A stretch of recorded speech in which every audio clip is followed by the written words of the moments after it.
Dear Pastor Bob, I'm sorry to inform you that truthfully God has forsaken me.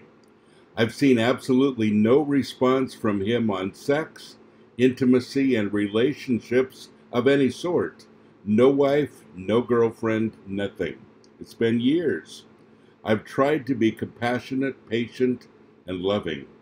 I realize now that I will always be disappointed because he is the God that was never there. Thanks anyway. Frustrating message, and totally understand it. You know, there are times when we feel like God owes us some certain things, certain things that other people have, and why don't I? And I get that. I totally get that. Let me start out by saying that celibacy doesn't kill you. That's a good place to start. I'm 65. I'll be 66 this year, and still a virgin. And I'm still alive. It hasn't killed me. My life is good. I'm unmarried, always have been. And I felt like it was a calling from the Lord. I still feel like it has been, is. And, it didn't kill me. It didn't drive me away from him. Because I know where my heart is. I know where his heart is. I have connected with him on an intimate basis, and we're good. Now, when things happen around me that seem difficult, finances is always one of those things for me. And, there are days like today that I really struggle with finances for the ministry, for the homeless ministry. And I look at some ministries that are just flourishing, and people are pouring money into it, and they're not reaching half as many people. And I think, Lord, this isn't fair. If just some of that would pour into here. And then I realized that it's probably not a good idea for something to pour into here.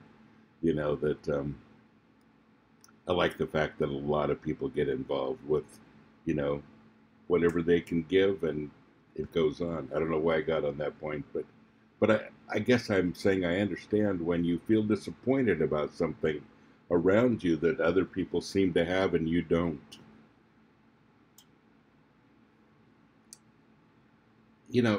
Sex was God's idea.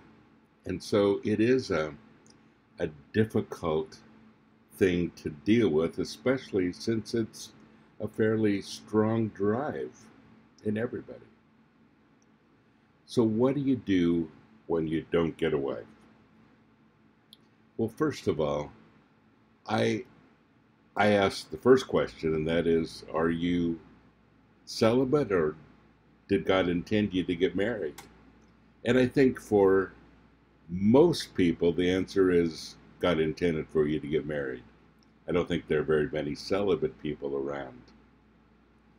Then the second question is, what is God doing? And that's a tough one to answer. What is he doing? It's difficult to see the large picture, the big picture, because we don't really see what God is doing, and we accuse him of not taking care of us. Got a letter actually yesterday from a guy that just wanted to share and say that, he's fought with this for a while, was angry with God because, his relationships weren't working out, and he was frustrated and angry, and then he met the right person, got married, has 2 children, living very happy, and so thankful that he waited. And he said something I thought that was unique. He said, if we would have met 5 years ago, she wouldn't have liked me, and I wouldn't have been ready. Wow. And I have a feeling that could be true here as well. As long as you're frustrated and you're blaming and you're, how should I say, you're accusing God because he hasn't provided this one thing, Well, I hate to say this, but it kind of shows that maybe your relationship with God could use some work, honestly. I really feel like you need to concentrate for a while on your personal relationship with Him. And when that's solid, can I just say, that when that is solid, there's a good chance that He'll bring the right person into your life. That person that's praying for the kind of husband that you're about to be.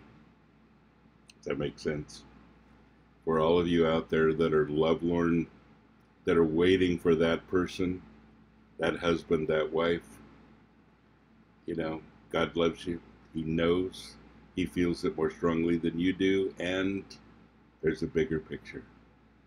The only thing that you and I can do in situations like this is make sure that our relationship with Him is solid and that we put it all in His hands. And simply find the joy of the Lord and use that as your strength. God bless you. Have a great day.